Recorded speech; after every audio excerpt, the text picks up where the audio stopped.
আমার মনে হয় আরিফিন তোমাদের সাকিবকে জিজ্ঞেস করা উচিত যে আমার সাথে কাজ করার শাকিব খানের নতুন সিনেমা রকস্টার নিয়ে এখন চারদিকে তুমুল আলোচনা। যত দিন যাচ্ছে এই সিনেমা নিয়ে উত্তেজনা যেন আরো বেড়েই যাচ্ছে, কিন্তু এর মধ্যেই হঠাৎ করে সামনে এলো একটি চমকপ্রদ খবর। শোনা যাচ্ছে এই সিনেমার মধ্যে শাকিব খানের পাশে দেখা যেতে পারে ওপার বাংলার জনপ্রিয় অভিনেত্রী মধুমিতা সরকারকে। হ্যাঁ দর্শক, ঠিকই শুনেছেন। আর এই খবর প্রকাশ হবার পর থেকেই সোশ্যাল মিডিয়ায় শুরু হয়েছে তুমুল বিতর্ক। সবচেয়ে বড় চমক এসেছে এখানে, ওপার বাংলার জনপ্রিয় তারকা জনপ্রিয় অভিনেত্রী মিমি চক্রবর্তী নাকি বিষয়টি একদমই মেনে নিতে পারছেন না। গুঞ্জন উঠেছে মিমি চক্রবর্তী নাকি ক্ষোভ প্রকাশ করে বলেছেন, সাকিব তুই আমার সঙ্গে বেইমানি করলি। আমি ভেবেছিলাম তো রকস্টার সিনেমার মধ্যে নায়িকা হব, কিন্তু তুই আমাকে বাদ দিয়ে মধুমিতা সরকারকে নিলি। এটা আমি কখনোই মেনে নিতে পারবো না। যদিও বিষয়টি এখনো পর্যন্ত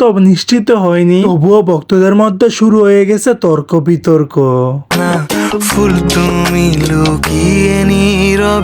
সো দর্শক, আজকের এই ভিডিওটি এই পর্যন্তই। যদি ভিডিওটি ভালো লেগে থাকে তাহলে ভিডিওতে একটি লাইক, একটি কমেন্ট আর অবশ্যই চ্যানেলটি সাবস্ক্রাইব করতে ভুলবেন না।